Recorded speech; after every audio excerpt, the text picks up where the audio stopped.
আসসালামু আলাইকুম প্রিয় দেশবাসী। আগামী 12ই ফেব্রুয়ারি আমাদের জাতীয় নির্বাচন অনুষ্ঠিত হতে যাচ্ছে। অর্থাৎ আগামী 5 বছরে আমাদের দেশকে যারা নেতৃত্ব দিবে সেই যোগ্য লোকদেরকে নির্বাচিত করার একটা নির্বাচন হচ্ছে 12ই ফেব্রুয়ারির এই নির্বাচনটা। এই নির্বাচনে আপনার একটা ভোট অনেক বেশি গুরুত্বপূর্ণ। আপনার একটা ভোটে যদি একজন ভালো মানুষ নেতৃত্বে আসে, তাহলে সেই নেতৃত্বের সুফল যেমন আপনি ভোগ করবেন, তেমনি আমি ভোগ করব, তেমনি দেশের সকল সেক্টর, সকল মানুষ ভোগ করবে। আর অন্যদিকে আপনার একটা ভোটে যদি একজন খারাপ মানুষ নেতৃত্বে আসে, তার কুফলও আমি এবং দেশের সবাই মিলে ভোগ করতে হবে। এখন প্রশ্ন আপনার বিবেকের কাছে, আপনি ভালো লোকটাকে নেতৃত্বে আনবেন নাকি খারাপ লোকটা নেতৃত্বে আনবেন?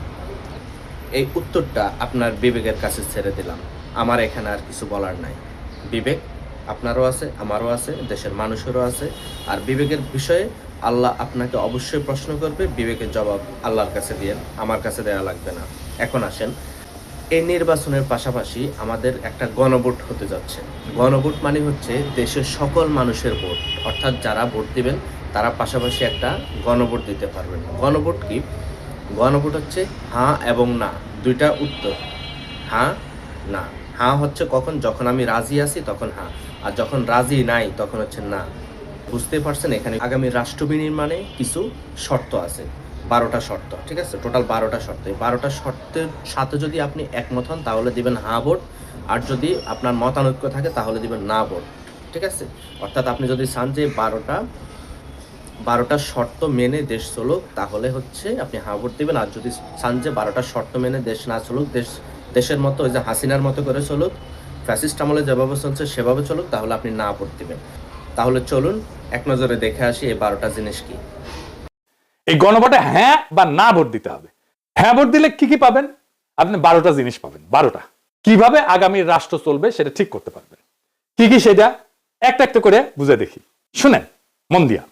আপনি কি এমন একটা বাংলাদেশ চান যেখানে তত্ত্বাবধায়ক সরকার, নির্বাচন কমিশন, সরকারি কর্ম কমিশন মানে যেটাকে পিএসসি বলা হয়, এটা গঠনে সরকারি দল এবং বিরোধী দল একত্রে কাজ করবে? সুন্দর কথা না? 2 নাম্বার, সরকারি দল ইচ্ছা মতো সংবিধান সংশোধন করতে পারবে না। সুন্দর না কথাটা? 3 নাম্বার, সংবিধানের গুরুত্বপূর্ণ পরিবর্তনের ক্ষেত্রে গণভোটের বিধান চালু হবে। সুন্দর না? আমরা সবাই মিলে ভোট দিয়ে ঠিক করব।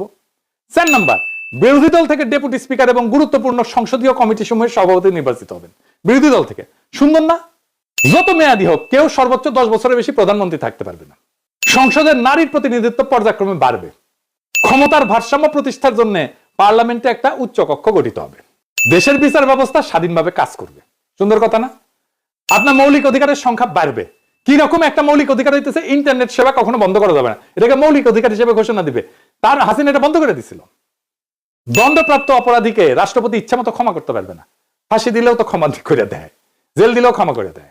রাষ্ট্রপতি এবং প্রধানমন্ত্রী ক্ষমতার মধ্যে ভারসাম্য থাকবে। রাষ্ট্রভাষা বাংলার মর্যাদার পাশাপাশি অন্যান্য জাতিগোষ্ঠীর ভাষাও সাংবিধানিকভাবে স্বীকৃত হবে। সব সুন্দর কথা না? 12টা কথা। হ্যাঁ ভোট দিলে সবগুলো পাবেন, এই যতগুলো আছে সবগুলো। না ভোট দিলে কিছুই পাবেন। এখন 12টা জিনিস তো বুঝছেন। এখন আপনি যদি চান সুন্দর বাংলাদেশ বিনির্মাণের জন্য আপনার এই 12টা জিনিস জরুরি দরকার, তাহলে আপনি হ্যাঁ ভোট দিবেন। আর যদি জরুরি না মনে করেন তাহলে না ভোট দিবেন। আমি মনে করি একজন সুস্থ স্বাভাবিক মস্তিষ্কের মানুষ কখনোই এই 12টা শর্তকে না বলে স্বীকৃতি দিতে পারবে না। আপনি যদি অ্যাকচুয়ালি দেশের ভালো চান, দেশের জনগণের ভালো চান, তাহলে অবশ্যই আপনি হ্যাঁ ভোট দিবেন। আর এই হ্যাঁ ভোটের মধ্য দিয়ে প্রতিষ্ঠিত হবে শুধু আপনার নেতার কথাই নয়, আপনার কথাও কিন্তু যুক্তিযুক্ত। অর্থাৎ আপনার নেতা চাইলে আপনার উপরে সকল কিছু চাপিয়ে দিতে পারবে না। বিবেক, সিদ্ধান্ত আপনার। হ্যাঁ ভোট দিবেন না না ভোট দিবেন। অবশ্যই হ্যাঁ ভোট দিয়ে দেশ বিনির্মাণে সহযোগিতা করুন।